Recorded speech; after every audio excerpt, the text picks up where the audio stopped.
Amén, amén. A veces nosotros no estamos conscientes de las bendiciones de Dios, las bendiciones que Dios nos da.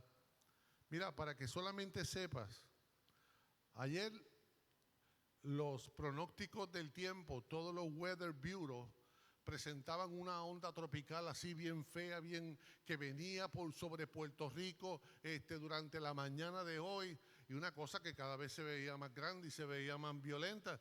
Y algunos me llamaron y me dijeron, Nandy, ¿y qué va a pasar mañana?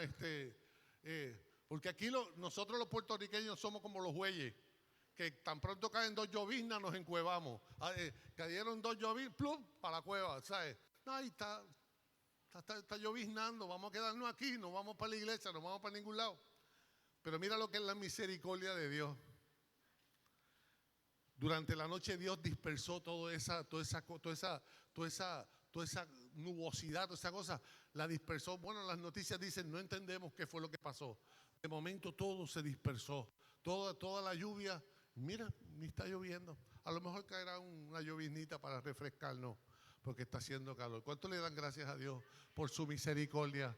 Que es nueva cada mañana, dice la palabra. Cada mañana la misericordia de Dios es nueva. Amén. ¿Cuántos aman la palabra del Señor? ¿Cuántos aman la palabra del Señor? Yo quiero que tú entiendas una cosa, y esto es algo que es algo que el día que tú lo comprendas, tu corazón saltará de gozo. Mira, esta palabra que está aquí, esta Biblia que tú tienes en tu casa, esto no es un invento de hombre.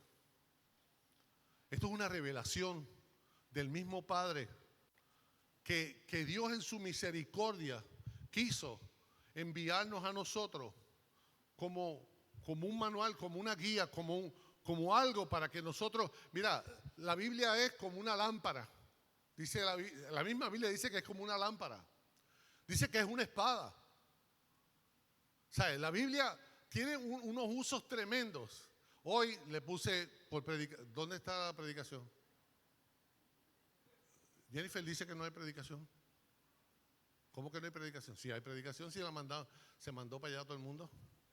Hoy la predicación se llama ¿qué dice la Biblia? ¿Qué dice la Biblia? Te voy a leer dos pasajes bíblicos en lo que encuentras el PowerPoint.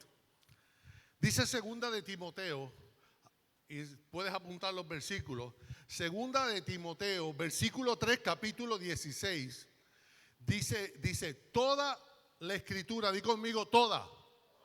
Estamos hablando desde Génesis hasta el Apocalipsis. Dice toda la escritura, toda, es inspirada por Dios. ¿Sabe? Ciertamente la escritura la redactaron hombres, pero fueron hombres de Dios que Dios que Dios inspiró en ellos lo que iban a escribir, ¿entiendes? Pero dice la Biblia que toda la escritura es inspirada por Dios y es útil. Esto tiene una función en nuestra vida. Dice, toda la escritura es inspirada, es útil para enseñar, para reprender, para corregir, para instruir en justicia. Mira, a nadie le gusta que lo reprendan, a nadie le gusta que lo corrijan, pero dice la palabra, dice la misma Biblia que toda esta escritura, ¿saben? Nosotros no podemos descartar como algunos han hecho. Nosotros vivimos en la gracia y ahora es el Nuevo Testamento nada más. Olvídate del Antiguo Testamento. Esas cosas eran para el pueblo de Israel. Esos son disparates. Escúchame lo que te estoy diciendo. La Biblia dice que toda la escritura es útil para enseñar, para reprender, para corregir y para instruir en justicia. ¿Cuántos quieren ser enseñados en este día? Por la palabra, no por mí. ¿Cuántos quieren ser instruidos en la palabra? No por mí, sino por la palabra del Señor. Pero también dice la Biblia, ¿verdad? En segunda de Pedro 1:20, pero ante todo sabed esto, que ninguna profecía de la Escritura es un asunto de interpretación personal. Si yo traigo 10 personas aquí ahora mismo para que me describan esta botella de agua, los 10 van a tener opiniones diferentes. No, está media llena. No, yo la veo media vacía. No, yo creo que, y todo el mundo va a empezar a dar opiniones y opiniones sobre un asunto, ¿verdad? ¿Y por qué han surgido tantas falsas doctrinas en los últimos tiempos? Por las interpretaciones privadas. Escúchame, hombres y mujeres han tomado versículos de la palabra, los han sacado de contexto. ¿Para qué? Para construir doctrinas que le favorecen a ellos por el desconocimiento que muchos tienen de la palabra del Señor. Entonces nosotros tenemos que escudriñar las Escrituras, dice la Biblia. ¿Por qué tenemos que escudriñarlas? Porque en ellas hay vida. ¿Sabes? Tú no puedes depender solamente de un estudio bíblico o de una predicación. ¿Sabes? Según uno come todos los días, pues también este es el alimento ¿de qué? De nuestro espíritu. Este es el alimento. No es tener el Salmo 23 abierto en la sala de tu casa. Eso es superstición. Tú lo que tienes que escudriñar las Escrituras, porque el Espíritu Santo que vive en nosotros, los que hemos creído en Jesucristo, dice la palabra que nos guía a toda verdad. El Espíritu Santo tiene una función también, es guiarnos ¿a qué? A toda verdad. Entonces, la Escritura no se trata de la opinión mía, ni de la opinión de la pastora, ni de la opinión no. ¿Sabe? Aquí las opiniones sobran. Aquí las opiniones no tienen ningún tipo de valor. Lo que tiene valor es la esencia. Lo que tiene valor es la inspiración para lo cual Dios mandó la Escritura. Algo que tiene la palabra es que no se contradice. Escúchame. ¿Sabe? Hay muchos libros que se escribieron durante miles de años y la Escritura no se contradice. ¿Sabes por qué? Porque Dios no es hombre para mentir, ni hijo de hombre para arrepentirse. En la palabra de Dios no hay contradicción. Lo que hay es verdad. Y nosotros debemos ser como niños pequeños que cuando el Padre nos dice algo, amén, sí, Señor, tú lo dijiste y yo lo creo. Aunque yo no esté viendo las circunstancias. ¿Sabes? Hay versículos que son bien difíciles de entender. Para mí, uno de los más difíciles es: todo obra para bien para los que aman al Señor. Ese es uno de los versículos más difíciles de entender. Porque hay cosas que pasan en nuestra vida que tú dices: Señor, pero ¿cómo esto obra para bien? Es que yo te amo, Señor, pero ¿cómo es que esto obra para bien? Y es difícil de entender, pero dile que está a tu lado: Dios no te llamó a entender, Dios te llamó a creer y a confiar. Dile: Dios te llamó a confiar en su buena voluntad, porque la voluntad de Dios es perfecta y es agradable, aunque no entendamos algunas cosas. ¿Tú me entiendes? Entonces, aquí las interpretaciones personales las podemos descartar en el día de hoy. Vamos a lo que está, ¿qué? Escrito. Vamos a hacer un recorrido por algunos aspectos bien importantes de la palabra, que muchas veces son como paradigmas, son como fortalezas que la gente tiene y de verdad, póngase el cinturón espiritual ahora mismo, un cinturón pin, que vamos a viajar por la palabra, ¿vale? ¿Qué dice la Biblia?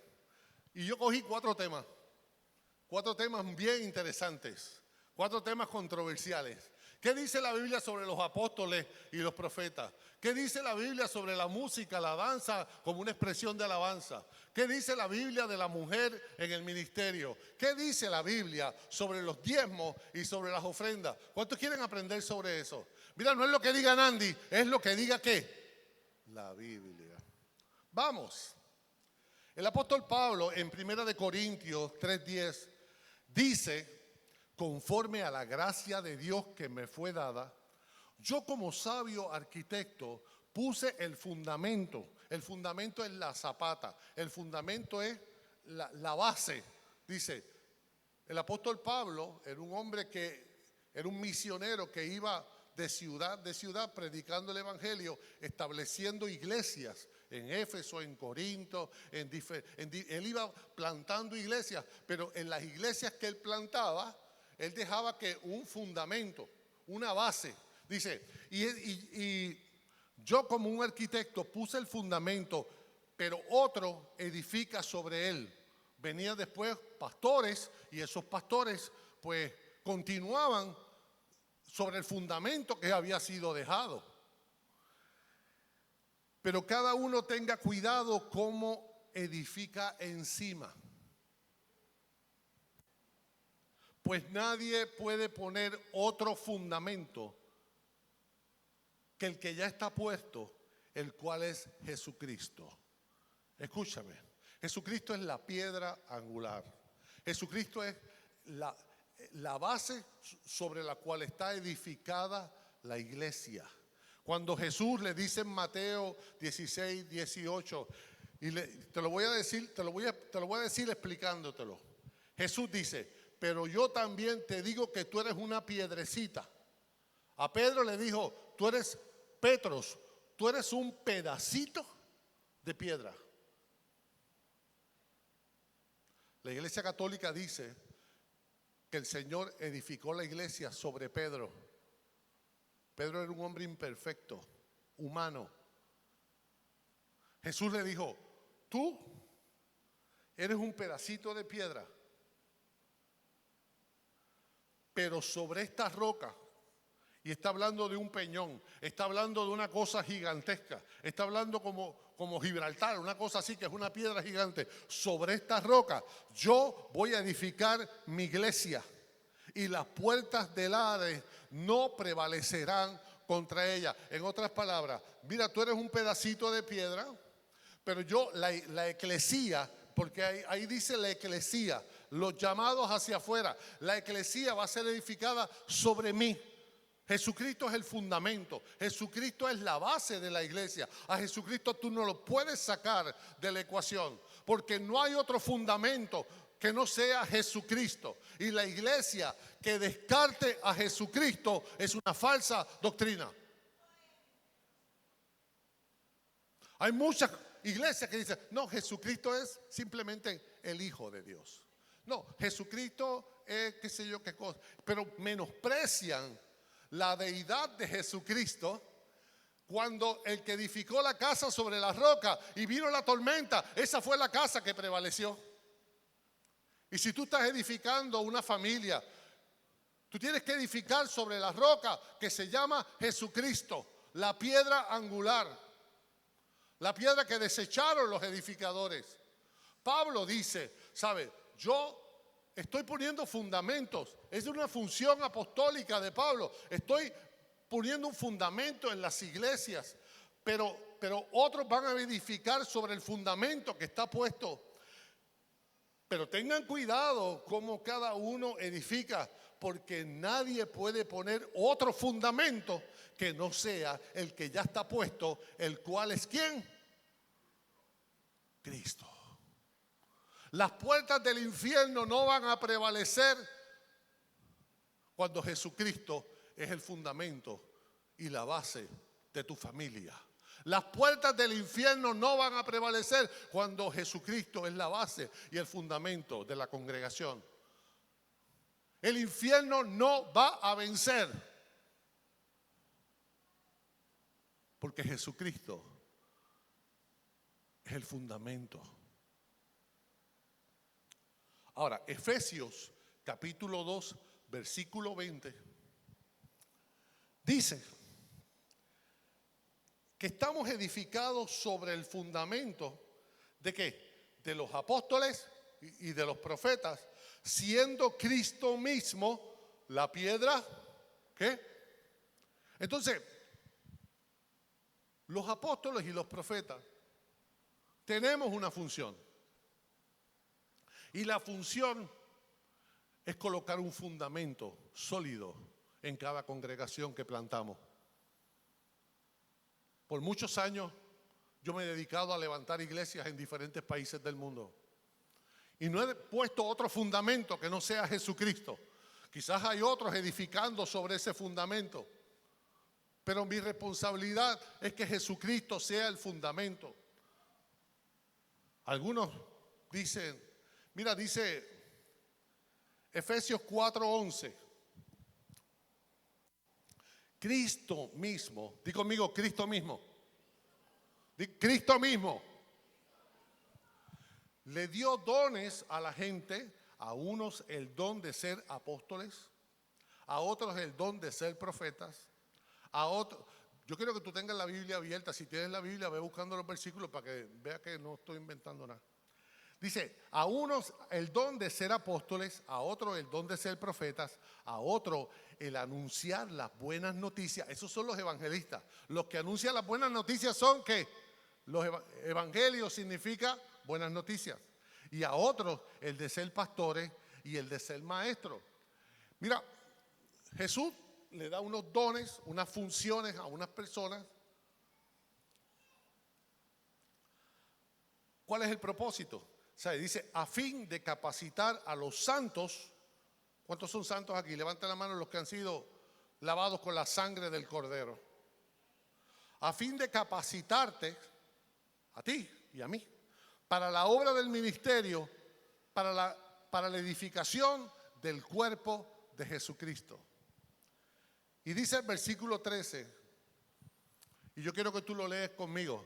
Este trabajo, di conmigo, este trabajo debe continuar hasta.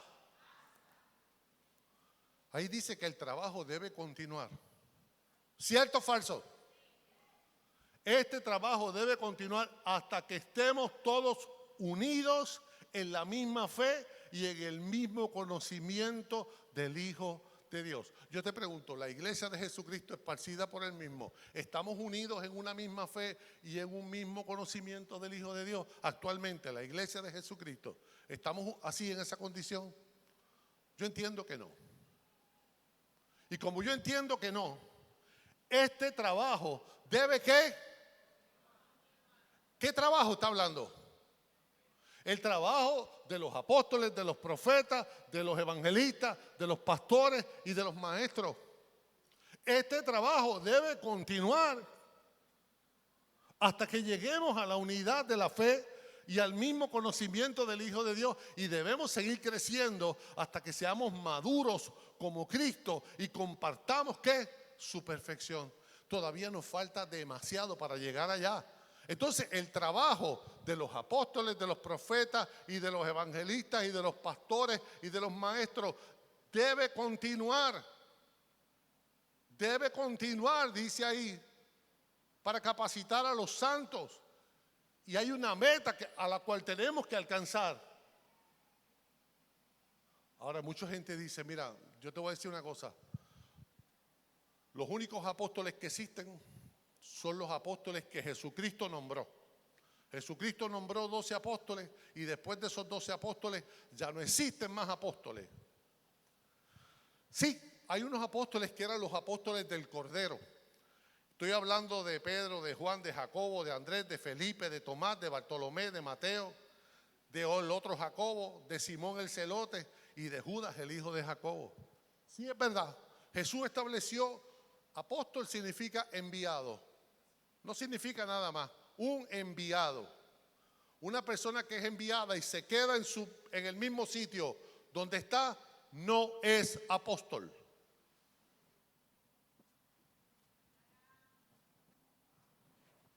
¿Me entendiste?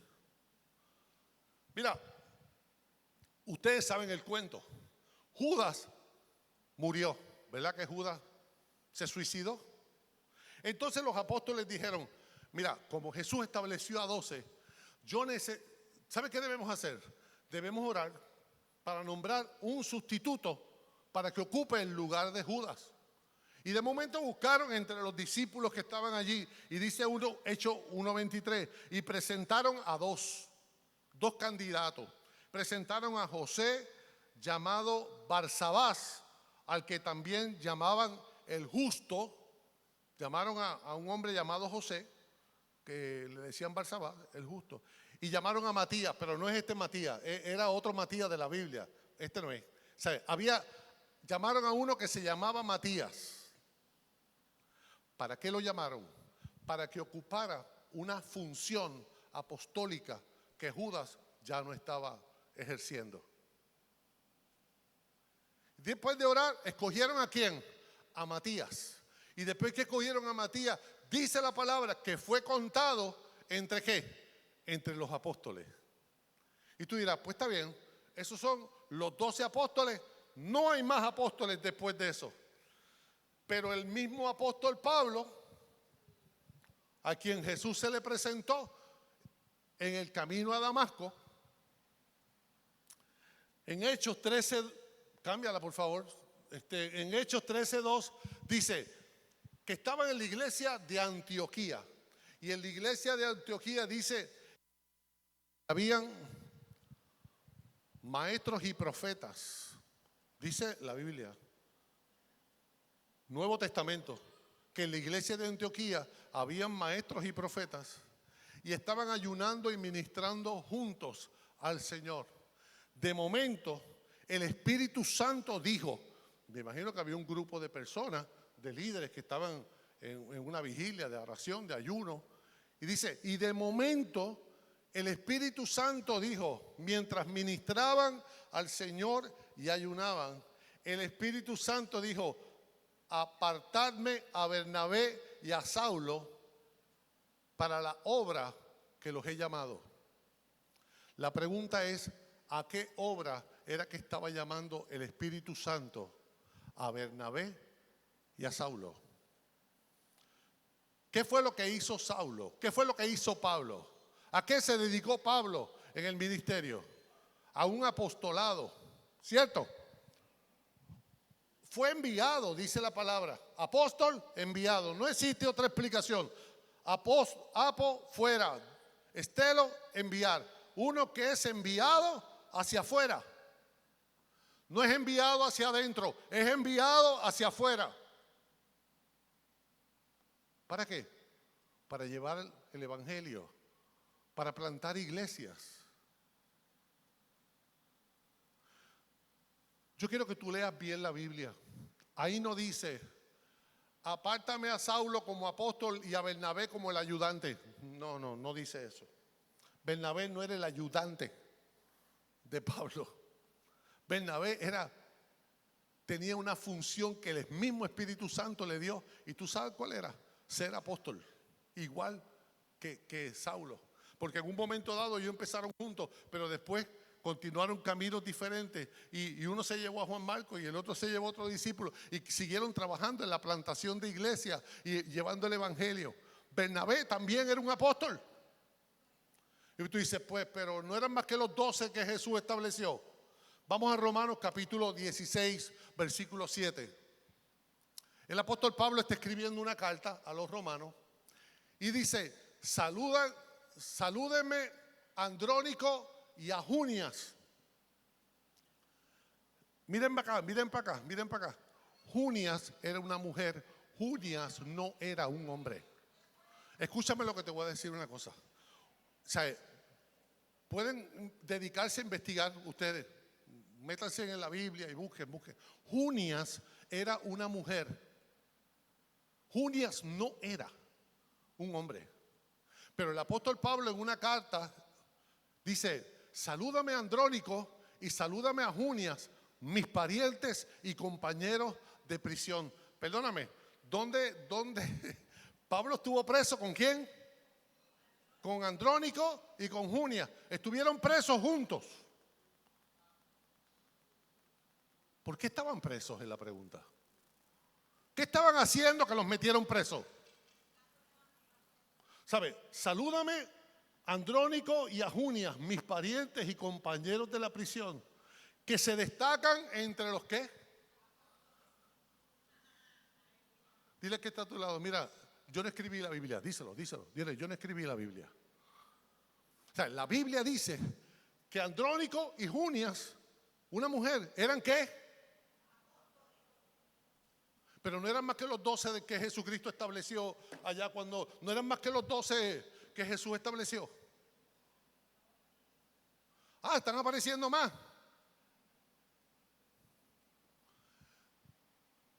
Salúdame, Andrónico y a Junias, mis parientes y compañeros de la prisión, que se destacan entre los apóstoles, a quienes también vinieron a Cristo antes que ¿quién?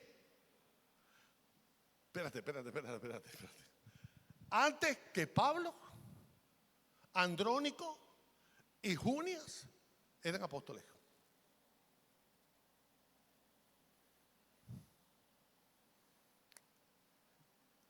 ¿Está apuntando los versículos de la Biblia? Sí. ¿Qué es un apóstol? Una persona que anda jugándose los chavos de la iglesia. Algunos. Es alguien enviado por otro con una comisión especial, como el Espíritu Santo le envió a Saulo y a Bernabé, con una comisión especial para representar ¿a quién? A Jesucristo. Llevar a cabo su obra. Es como un delegado, un comisionado, un embajador, un enviado en una misión con unas órdenes o una comisión y con la autoridad de aquel que lo envió. ¿Sabe? Es simplemente un enviado con una función. Y esa función tiene que continuar llevándose a cabo hasta que todos lleguemos a la estatura del varón perfecto, hasta que llegamos a la unidad de la fe. ¿Sabe? El ministerio apostólico tiene que continuar. Y ustedes se preguntarán, ¿y por qué ustedes van tantas veces a España? Ah, solamente porque hay 7.100 pueblos de España que todavía no tienen ni una sola congregación, ni un solo cristiano. Y viven 49 millones de personas que hablan el mismo idioma que tú y que yo. ¿Sabes? Tan sencillo. ¿Tú te imaginas 7.100 ciudades sin una sola congregación cristiana evangélica? 7.100 en un solo país. Que viven 49 millones de personas que se van a ir al infierno si nadie les predica. Pero los que fueron enviados están sentados en una silla con zapatos de cocodrilo.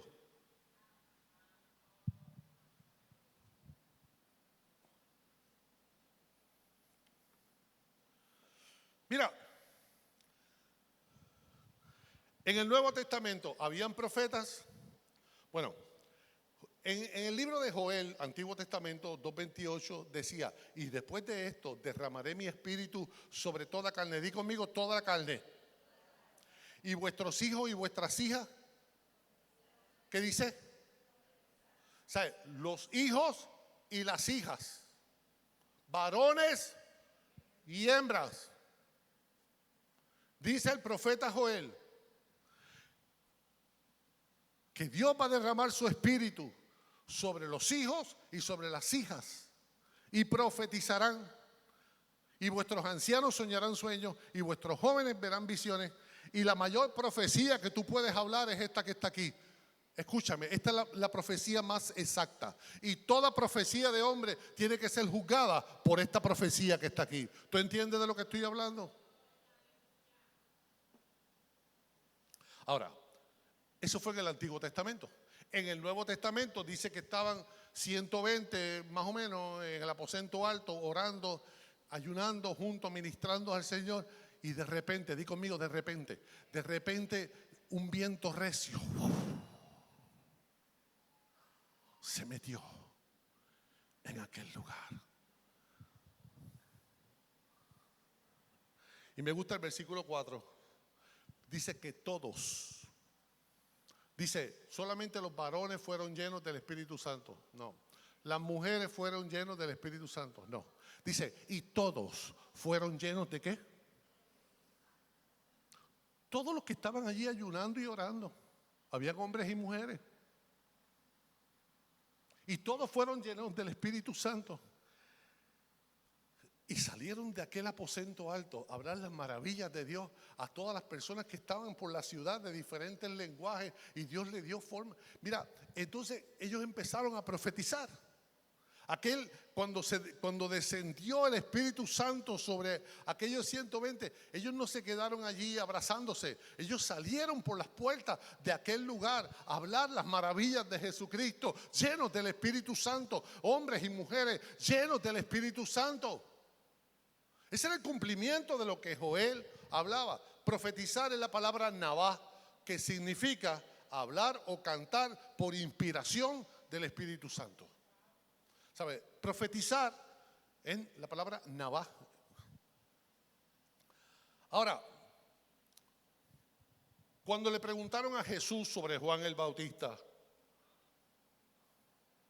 Jesús dijo, ¿qué tú saliste a ver al desierto? Estoy en el Nuevo Testamento, Mateo 11:9.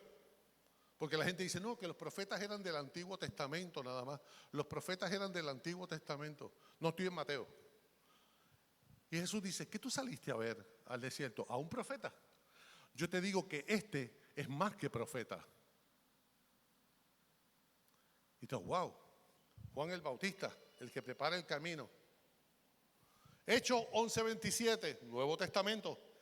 Por aquellos días, unos profetas, dice el Nuevo Testamento, descendieron de Jerusalén a Antioquía, y levantándose uno de ellos llamado Agabo o Ágabo, no sé si es Agabo o Ágabo, y levantándose uno de ellos llamado Ágabo, daban a entender por el Espíritu que ciertamente una gran hambre, que venía un hambre sobre toda la tierra, y esto ocurrió durante el reinado de Claudio. Entonces, ¿qué está hablando Hechos 27? Que habían profetas en el Nuevo Testamento. ¿Sabe? Ya básicamente la iglesia estaba siendo formada, los apóstoles estaban evangelizando, pero habían profetas. Ágabo era uno de ellos. Entonces dice Hechos 21:8, al día siguiente partimos y llegamos a Cesarea, y entrando a la casa de Felipe. ¿Cuántos saben quién era Felipe? Felipe era uno de los diáconos que escogieron. Cuando escogieron los primeros 7 diáconos, uno de los diáconos se llamaba ¿cómo? Felipe. Usted sabe la historia de Felipe, ¿verdad? Que estaba evangelizando a los samaritanos, y el Espíritu Santo le dijo, vete al desierto. Y encontró un hombre de Etiopía que iba pasando y le dijo, ¿tú entiendes lo que lee? Y entonces le explicó, evangelizó al que estaba en el carro de Etiopía. Después lo bautizó ahí mismo, y después Dios lo transpuso. Dice la Biblia que Dios lo tomó allí y yo no sé cómo se lo llevó, pero se lo llevó. Dios hace lo que le da la gana. Dios es Dios. ¿Oíste? Ok, vamos para atrás. El día siguiente llegamos a Cesarea, y entrando a la casa de Felipe, el evangelista, que era uno de los 7, nos quedamos con él. Y él tenía 4 hijas doncellas. ¿Qué hacían las hijas de Felipe? Profetizaban. ¿Dónde? En el Nuevo Testamento. Pero los profetas no eran del Antiguo Testamento nada más. ¿Cómo que Ágabo? ¿Y cómo que las hijas de Felipe? ¿Y cómo que, sabe? ¿De dónde salen todos estos profetas? Los profetas de la iglesia de Antioquía que ayunaban y lloraban. ¿De dónde salen los profetas? Es que el ministerio profético no es otra cosa que una función que Dios le dio al cuerpo de Jesucristo para perfeccionar a los santos para la obra del ministerio. Bueno, en esta época hay muchos profetas que son unos buscones, que lo que hacen es diciéndote cosas lindas para que tú le des ofrenda. Está grabando en YouTube, en internet esto, que lo escuchen. Me apedrean allá cuando me encuentren en Walmart. Hay mucha gente que está profetizando cosas en la carne. son unos irresponsables y le van a dar cuenta a Dios. Todos le van a dar cuenta a Dios. Toda profecía debe ser juzgada. Pero, ¿habían profetas en el Nuevo Testamento? Cierto. Y eran, espérate un momento. Mujeres en el ministerio. Junia, apóstoles. Las hijas de Felipe, profetas. ¿Eran mujeres? Sí, eran mujeres. En Romanos 16:1, el apóstol Pablo escribe: os recomiendo a nuestra hermana, ¿cómo se llamaba? Febe. Que su función era ¿qué? Diaconisa en la iglesia de Cencrea. Entonces yo te voy a explicar una cosa ya mismo que te va a sorprender. Porque muchas personas tomaron un versículo de 1 de Timoteo 2:12. No permito que las mujeres enseñen, no permito que las mujeres... Y anda gente repitiendo eso como una cotoja por ahí, pero nadie te dice qué era lo que estaba pasando en la iglesia de Éfeso en ese preciso momento. Nadie te dice lo que estaba pasando en la iglesia de Éfeso. Pero todo el mundo, no permito y no permito y no permito. Y ahí nació el legalismo puertorriqueño que se ha exportado a todos los países del mundo. Y no permito, ya vas a ver si permites o no. Pero el apóstol Pablo dice, te recomiendo ¿a quién? A nuestra hermana ¿qué? Febe, que es diaconisa, ¿dónde?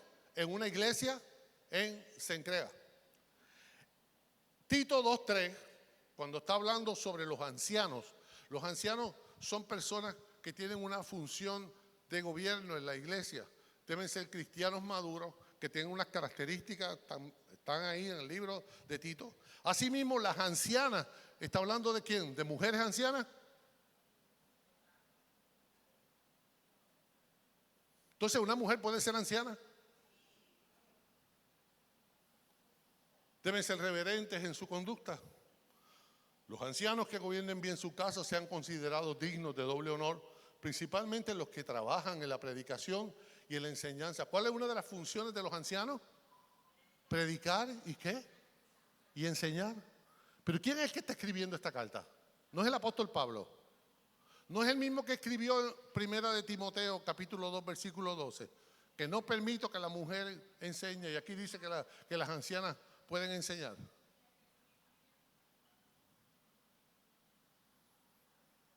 Entonces, Romanos 16:3. Salúdenme a Priscila y Aquila. ¿Quién era Priscila? Tú dices, la esposa de Aquila. Pues seguro, la esposa de Aquila. Sí, lógicamente. Y dice, mis colaboradores en Cristo Jesús. Y la gente dice, sí, ellos eran colaboradores porque ellos hacían casetas de campaña con Pablo para venderlas y sacar fondos para seguir evangelizando. No, esa no era la colaboración. Eso era parte de una función que ellos hacían juntos de sacar fondos haciendo unas casetas de campaña. Pero cuando Pablo iba para Éfeso, Aquila y Priscila se fueron con él para Éfeso. Aquila y Priscila estuvieron en Éfeso originalmente con el apóstol Pablo. El apóstol Pablo llega a Éfeso y se encuentra el templo de la diosa Diana de los Efesios. Y la gente hacía estatuitas de la diosa Diana y la gente gritaba, grande es Diana de los Efesios, grande es Diana. Adoraban esa potestad allí en la ciudad de Éfeso. Y Pablo llega con Aquila y llega con Priscila y dice, ¿cuántos cristianos hay aquí? Y entonces, no, salieron 12 cristianos. ¿Y ustedes? ¿Ustedes han creído en Jesucristo? Sí, nosotros creemos. ¿Y qué saben del Espíritu Santo? No, del Espíritu Santo no sabemos nada. A nosotros nadie nos ha hablado del Espíritu Santo. ¡Ah! Ok, pues les voy a explicar. Y ahí Pablo empieza a hablarle a aquellos 12 hombres con Aquila y ¿con quién?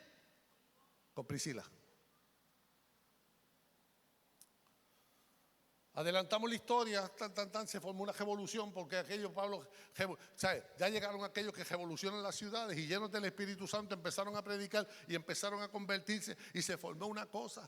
Pero tú sabes lo que pasaba en Éfeso, que en Éfeso había una falsa doctrina que surgió luego. Escucha la falsa doctrina que había en Éfeso. Que la mujer había sido creada la mujer fue creada primero que el hombre.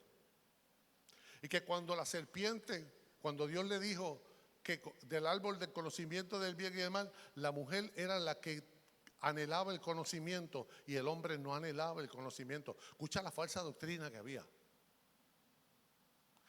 Y en Éfeso la mujer estaba por encima del hombre. Aún en los cultos de Diana, la mujer tenía una preeminencia por encima del hombre. Pero esas mismas mujeres se estaban convirtiendo a Jesucristo y se creían ahora que ellas eran las que tenían el sartén cogido por el mango. Vamos a Pablo, Priscila y Aquila. Pablo tenía que continuar su trabajo apostólico en otras ciudades. ¿Y tú sabes quién dejó a cargo inicialmente de la iglesia?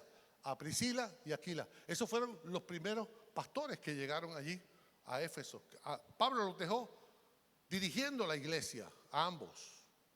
De momento llegó Lucas buscando a Pablo, pero llegó con Apolo. Apolo era un jovencito. Y de momento Lucas dice, ¿dónde está Pablo? No, Pablo se fue. Pues yo voy a buscar a Pablo. Entonces dejaron a Apolo, cuidado, bajo Aquila y bajo Priscila. Y quien discipuló a Apolo fue Aquila y Priscila. La iglesia siguió creciendo, pero las falsas doctrinas también continuaban. Hasta que Pablo dijo, espérate, esto hay que resolverlo. Vamos a mandar a Timoteo para allá. Timoteo era el Mossad del apóstol Pablo. O sea, vamos a mandar a Timoteo para allá. Timoteo, te vas para Éfeso y vas a poner orden allí en medio de toda esta gente. Número 1, no permito que las mujeres estén enseñando a los hombres esos disparates de qué sé yo cuál. Ahí es donde nace el primera de Timoteo 2:12, porque había un problema de autoridad dentro de la iglesia de Éfeso específicamente, no en el resto de la iglesia de Jesucristo esparcido por el mundo.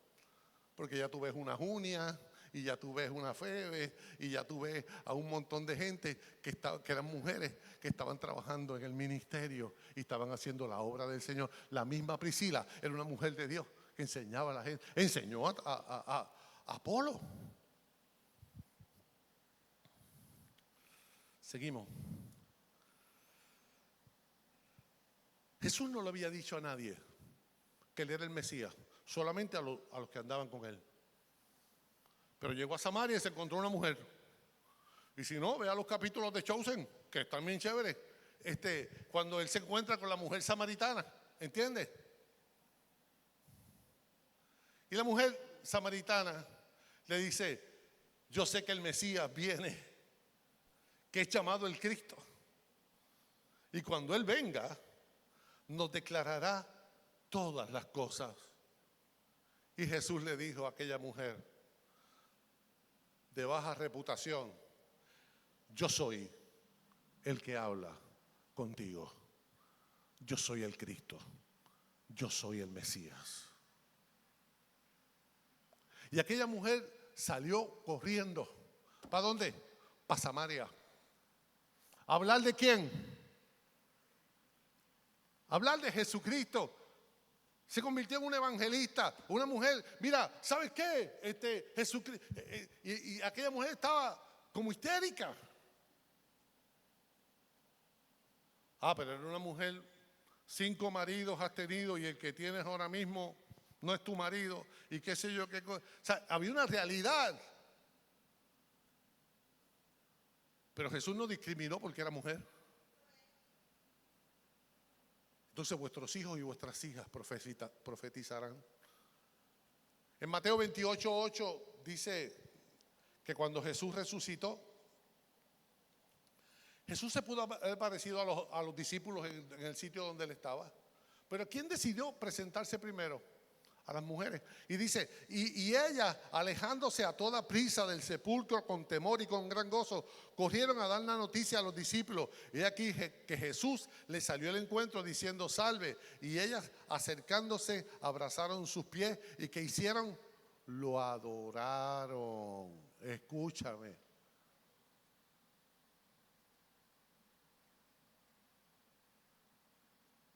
Si tú vas a Israel ahora mismo, bueno, ya se acabó la guerra no se ha acabado, pero si tú vas a Israel al Muro de los Lamentos, algunos de ustedes han ido conmigo al Muro de los Lamentos, hay una verja al frente del Muro de los Lamentos, donde las mujeres tienen que orar para allá y los hombres tienen que orar para acá. ¿Cuántos fueron conmigo para allá? Levanten la mano los que han ido a ver eso conmigo. Porque las mujeres contaminan a los hombres. Escucha esto. Porque dentro de esa cultura hay un nivel de legalismo donde la mujer es inmunda, es impura, y la mujer qué sé yo para allá, y la mujer para allá, y los hombres para acá, y qué sé yo qué cosa, y qué sé yo cuánto. Y todo ese tipo de legalismo ha ido evolucionando hasta los días de nosotros.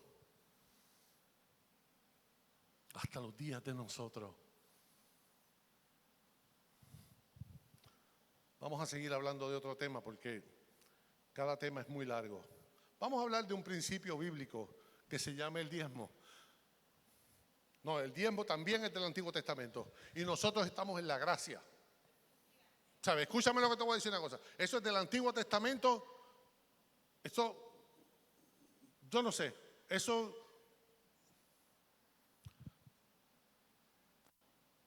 la ley se la dio Dios a Moisés en el monte Sinaí, pero Moisés no había ni nacido cuando Abraham se encontró con Melquisedec. Y tú dirás, ¿quién es Melquisedec? Bueno, te voy a hacer un cuento. Se robaron, chacho, una queja tremenda, porque el sobrino de Abraham, unos reyes malvados, especialmente uno que se llamaba Kedorlaomer. La palabra Kedorlaomer significa el que ata, el que te ata. Y Kedorlaomer tenía una influencia sobre un montón de reyes y se llevaron al sobrino de Abraham. Y Abraham dijo, voy a rescatar a mi sobrino. Y Abraham venció con la ayuda del Señor a todos esos reyes, ¿verdad? Y cuando venía de la batalla, dice el versículo 18, y Melquisedec, rey de Salem, trajo vino y pan. Él era sacerdote del Dios Altísimo. Salem es lo mismo que Shalom. Y Shalom significa paz. Y entonces Melquisedec era el rey de paz, que sacó vino y pan. ¿Con qué Jesús hizo la Santa Cena? ¿El príncipe de qué?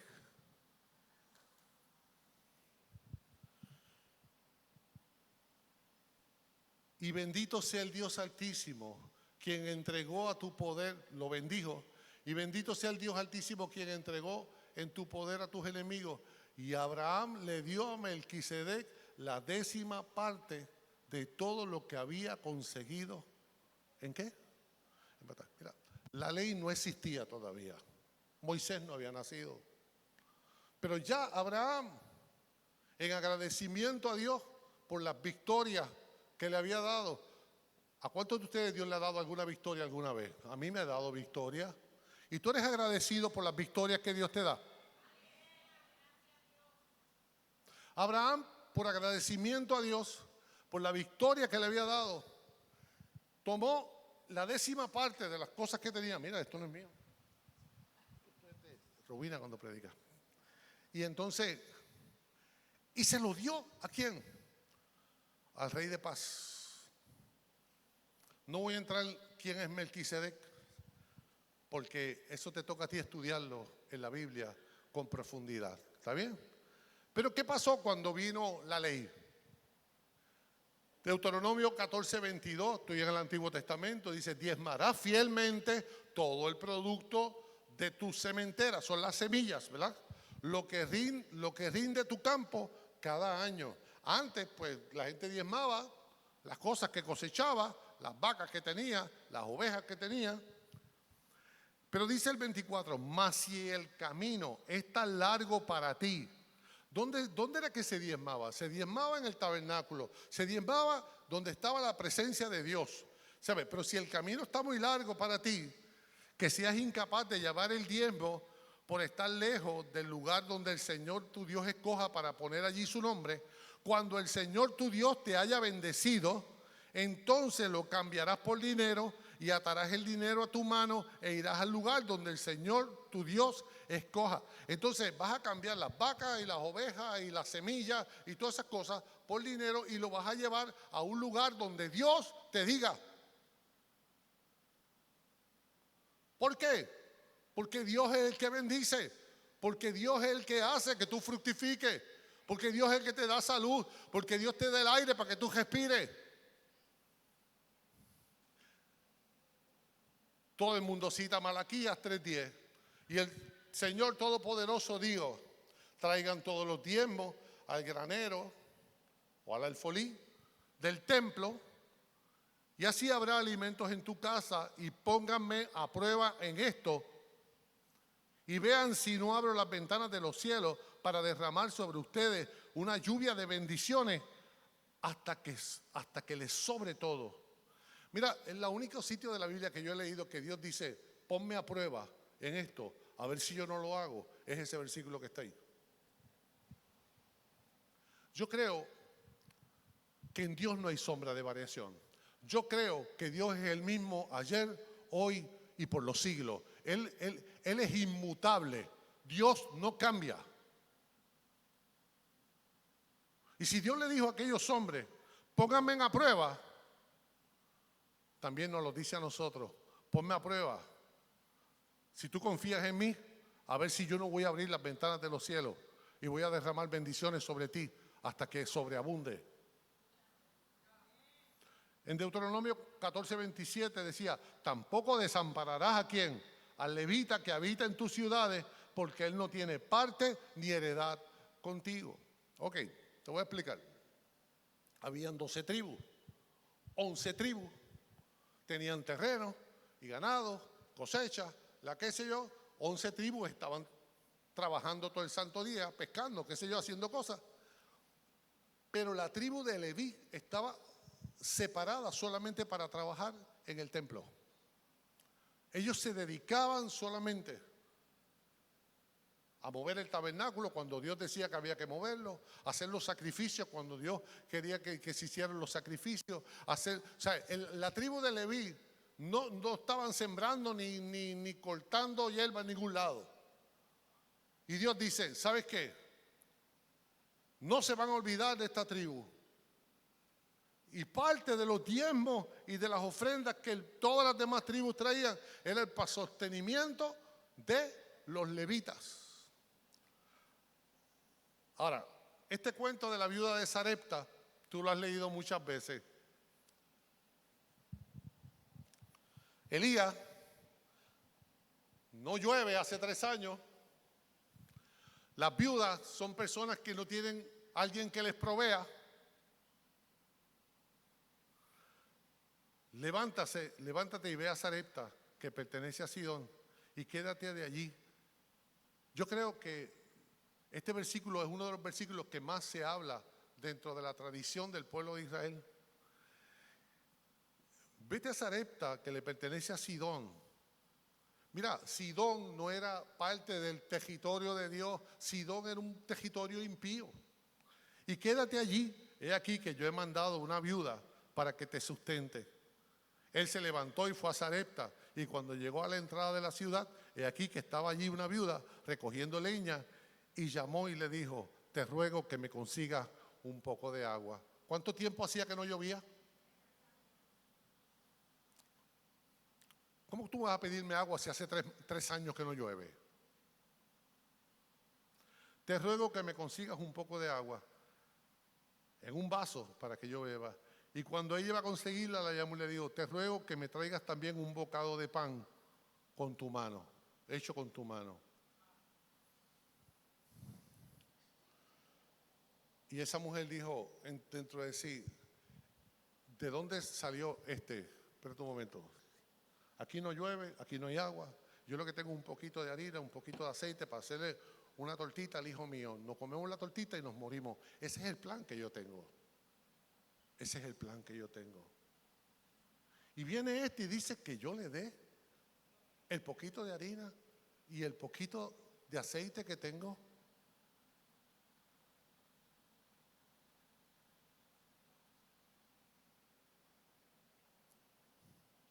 Ese milagro se hablaba continuamente en el pueblo de Israel, que nunca más le faltó que la harina, que nunca más le faltó que el aceite.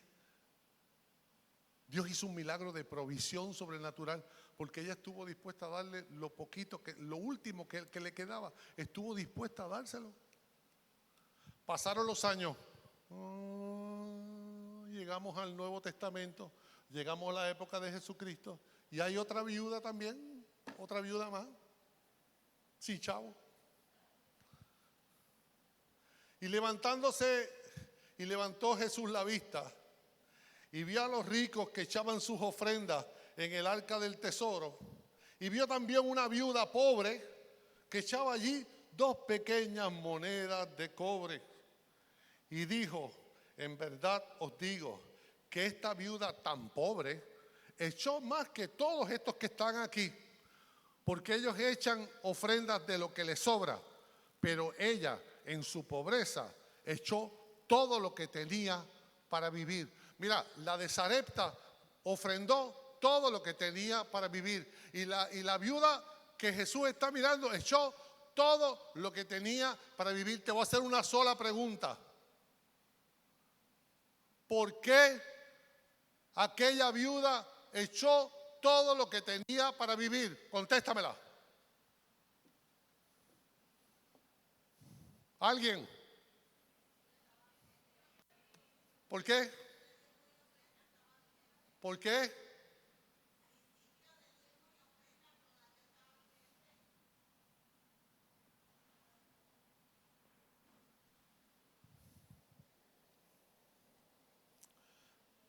Esa viuda tenía una confianza en Dios tan grande y tan grande y tan grande y tan grande y tan grande y tan grande, que dijo: si a la viuda de Sarepta ella dio lo único que tenía, si yo doy lo único que tengo, Dios va a hacer conmigo el mismo milagro que hizo con la viuda de Sarepta, y nunca más me va a faltar nada en mi casa. ¿Sabes? Yo voy a hacer lo mismo que hizo la viuda de Sarepta. Aquella mujer conocía la palabra, aquella mujer confiaba en Dios, aquella mujer sabía que Dios la estaba mirando. Dile que está a tu lado: Dios te está mirando.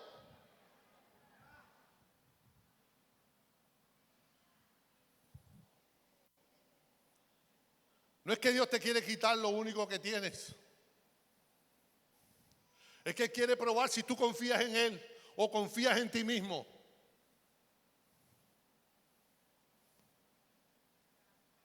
Él quiere probar si tú lo conoces de verdad. Si tú crees que Él es real, si tú crees que Él no cambia. Eso es lo que Dios quiere probar. Ahora, la Biblia dice que cada uno dé como propuso en su corazón, no de mala gana, ni por obligación. Ay, Dios mío, qué chavienda. Siempre tengo que... Y a mí que se me rompió el cajón. Y a mí que se me... Y que sé yo que... ¿Sabes? Mira, mejor no traigas nada. Mejor no des nada, por favor. Porque Dios no está obligado a aceptar la ofrenda de nadie. ¿Viste? La Biblia dice que cada uno dé como propuso en su corazón, no de mala gana, no por obligación. O sea, en otras palabras, la ofrenda es ¿qué? Voluntaria.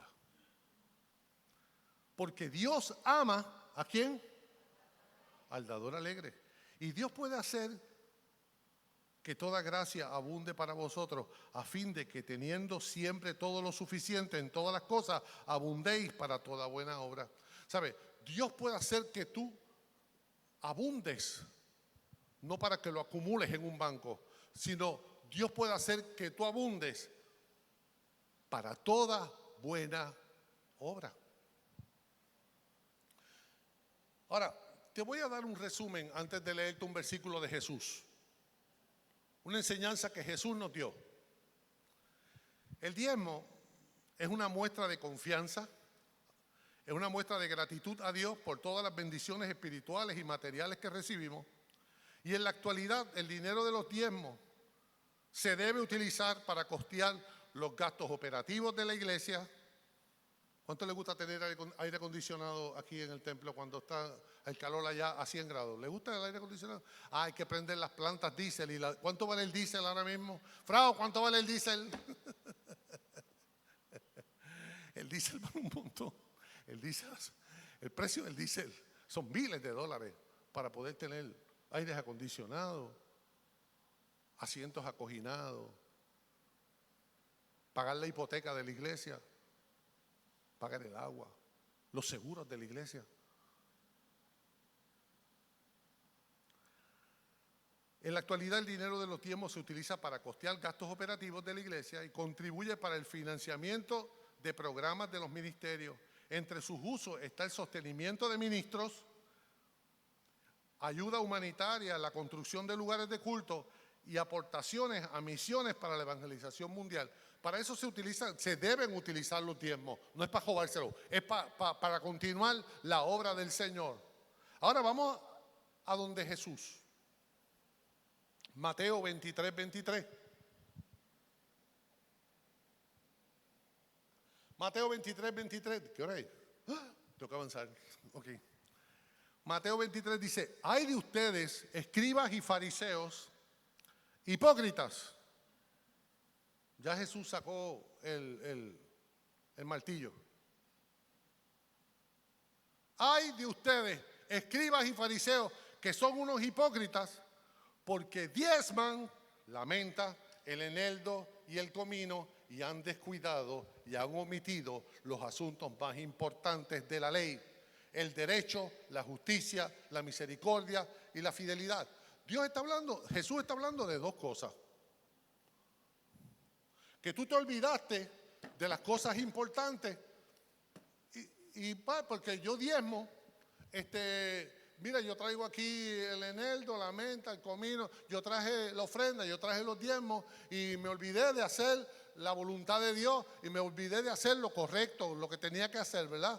Ustedes son unos, Jesús le dice a ustedes no, a los fariseos y a los escribas que estaban allí: ustedes son unos hipócritas, porque hacen esto y no hacen esto.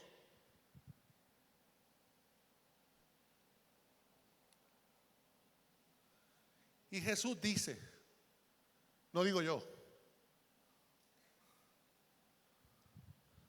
deberían hacer esto sin olvidarse de hacer lo demás, como dar la 10ª parte. Te lo voy a explicar de nuevo. No, porque el diezmo es del Antiguo Testamento, eso es de Malaquías, eso es de ya de la ley de Moisés, de la cosa de que no. Está hablando Jesús y está hablando en el Nuevo Testamento y está corrigiendo a los religiosos, a los hipócritas, fariseos y escribas, lo está corrigiendo y dice: ustedes se olvidaron de esto por estar haciendo esto. ¿Sabes qué debes hacer? Debes hacer las dos cosas. Debes hacer esto y también debes seguir haciendo lo que estás haciendo. ¿Entendiste? No, hermano, pero es que no, di la verdad. No confías en Dios.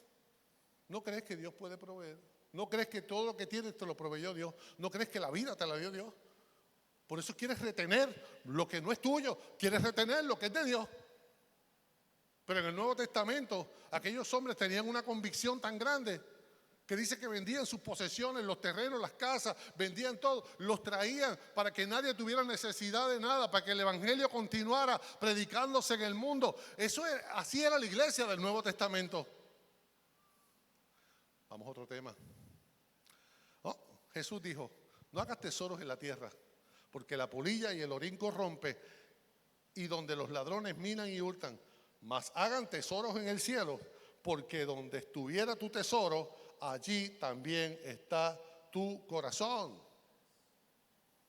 Y dice la palabra que el que siembra escasamente, escasamente también segará. Y el que siembra abundantemente, también ¿qué? Abundantemente segará.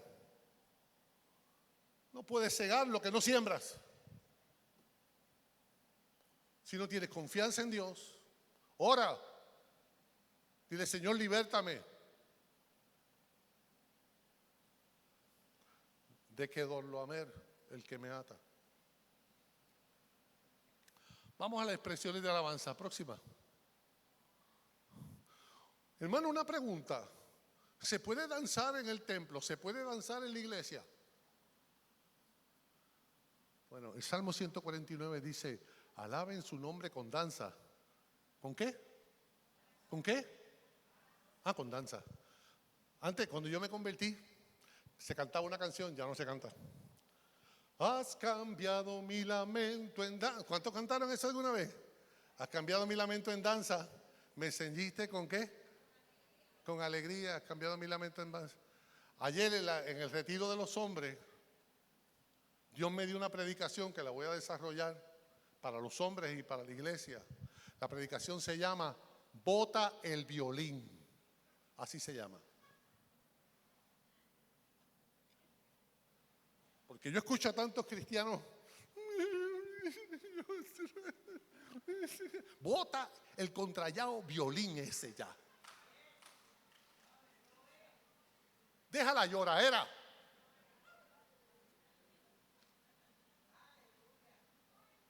Deja que te escuche esa predicación. Deja que yo llegue de Florida para que tú veas. Bota el contrallado violín. Mira. El Salmo 149 dice que lo alabemos con ¿qué? Con danza. Y el Salmo 150 dice que lo alabemos con ¿qué? Con danza también. Alabarle con pandero y con danza, alabarle con instrumentos de cuerda y con flauta. Una vez yo estaba en Canadá dando una conferencia de adoración en Toronto, qué sé yo, por allá, lejísimo. Y vino una hermana. Tengo una pregunta. ¿La batería es de Dios o es del diablo? Así me preguntó. Una cosa terrible, ¿sabes? Eso fue para los 90, para allá. ¿La batería es de Dios o es del diablo? Yo digo, ¿cuál tú dices? ¿Esa? No, esa es de la iglesia, esa la compró el pastor. Esa no, ni es de Dios ni es del diablo. Esta es de la congregación esta, ¿sabes? ¿Por qué nosotros andamos juzgando cuando Dios te saca de la cautividad? Cuando Dios te liberte por completo, seremos como los que sueñan y nuestra boca se llenará de risa y no nos vamos a avergonzar de lo que Dios está haciendo en nuestra vida. Y si tenemos que danzar, pues vamos a danzar y dejemos la religiosidad, porque la palabra dice que lo alabemos con danza. Es más, vamos a hablar claro. David, dice el libro de los Hechos 13:22, después de quitarlo, levantó al rey David, el cual Dios también testificó y dijo, he hallado a David, hijo de Isaí, un hombre conforme a ¿qué? Un hombre conforme a ¿qué? David era perfecto, pero era un hombre conforme al corazón de Dios, que hará toda mi voluntad, dijo el Señor. Segunda de Samuel, capítulo 6, versículo 16. Y sucedió que cuando el arca del Señor entraba en la ciudad de David, Mical, la hija de Saúl, miró desde la ventana y vio al rey David saltando y danzando delante del Señor y lo menospreció en su corazón. Mira, ¿alguien sabe lo que es la presencia del Señor? ¿Tú sabes lo que es tú tener el favor de Dios, que Dios decida habitar en medio de tu casa, de tu vida, del lugar. Tú sabes lo que es la presencia del Señor. ¿Sabes cómo tú vas a honrar la presencia del Señor si no es con gratitud? Si no, mira, David dice la palabra que era conforme al corazón de Dios. Y David, ¿qué le importó que fuera el rey de Israel? ¿Qué le importó que lo estuvieran mirando? Él dijo: la presencia del Señor está conmigo, está en este lugar. Dios no nos ha abandonado. Celebremos, brinquemos, digamos, gritemos, digamos que Dios está con nosotros. ¿Sabes qué pasó? ¿Quién era Mical? La esposa, ¿verdad?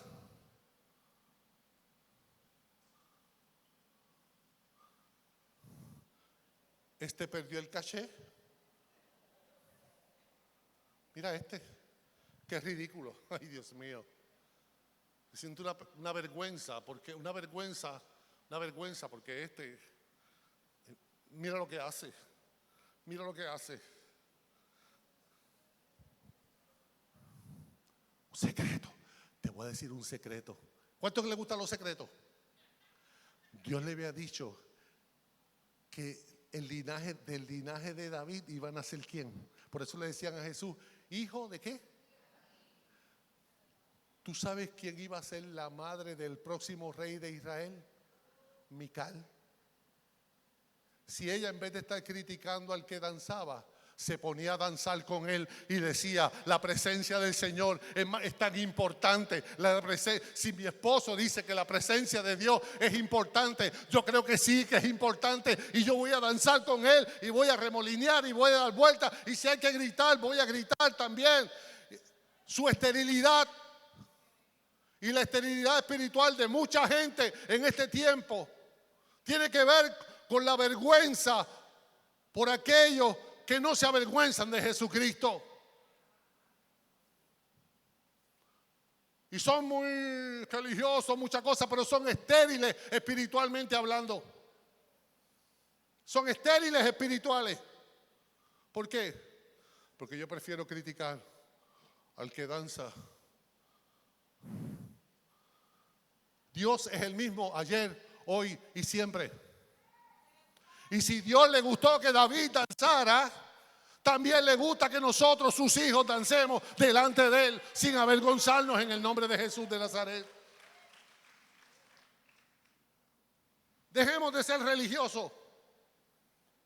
Dejemos de ser religiosos. Aquel que se avergonzare de mí delante de los hombres, yo me voy a avergonzar de él delante de mi Padre que está en el cielo, dice la palabra. Ay, hermano, pero es que la Biblia dice que se haga todo decentemente y en orden. Seguro tú no vas a danzar en nu, vas a danzar con jopa, ¿entiendes? Vas a danzar, ¿sabes? Vamos a hablar claro, vamos a hablar claro.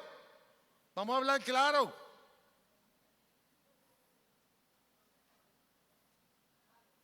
¿Está aquí? Ay, Señor, son las 12, déjame acabar.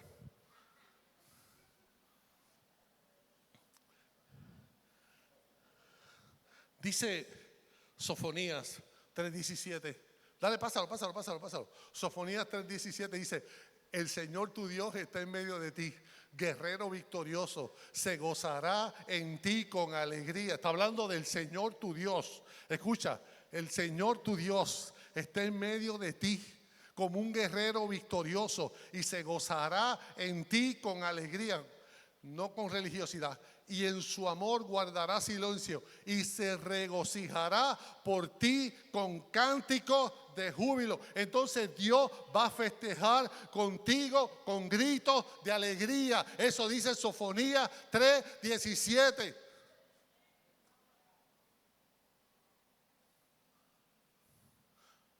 Me gustó mucho ver a Yilitza danzando con su niña el viernes en la noche aquí. Me acordé de muchas cosas, pero especialmente con una canción que dice: conmigo danza el que ama mi alma. ¿Cuántos quieren danzar con el Señor? ¿Cuántos quieren que Dios dance contigo? ¿Cuántos creen que Dios es nuestro Padre? Ah, hermano, pero todo se haga decentemente y con orden. Correcto, porque esto no es una discoteca. Está en la casa del Señor. Y nosotros venimos a celebrar la presencia del Dios que está con nosotros. ¿Entiendes? Y le cantamos a Él. Ahora, ¿cuál es la motivación? Llamar la atención de la gente. ¡Wow! ¡Qué tremendo danza! ¿Qué? ¿Un espectáculo? ¿Que vamos a imitar al mundo? ¿O vamos a hacer una expresión sincera de gratitud para honrar y para agradar a nuestro Señor?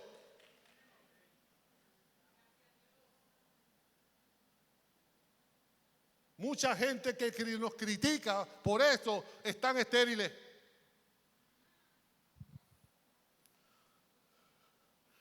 Termino con este versículo que dice Lucas 10:21.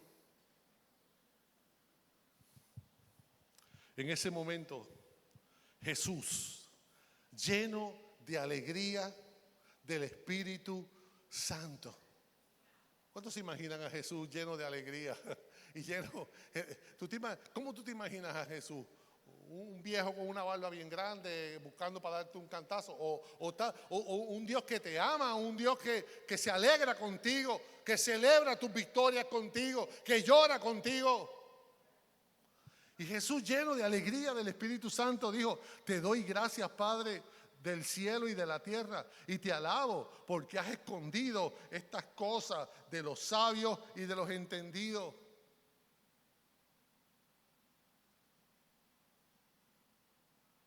Y estas cosas que yo te he hablado en el día de hoy, quizás son cosas controversiales. Oh, no existen apóstoles, no existen profetas, las mujeres no pueden estar en el ministerio y en la iglesia no se puede avanzar. Quizás tú piensas que esas son cosas por las cuales te señalan, te critican, te menosprecian o se burlan de ti. Hermano, sal de esa falsa doctrina y sal de esa secta, porque qué sé yo qué. Jesús dijo: te doy gracias, Padre, Señor del cielo y de la tierra, y te alabo porque has escondido estas cosas de los sabios y de los entendidos y se las has mostrado a estos que no son niños, pero son como niños.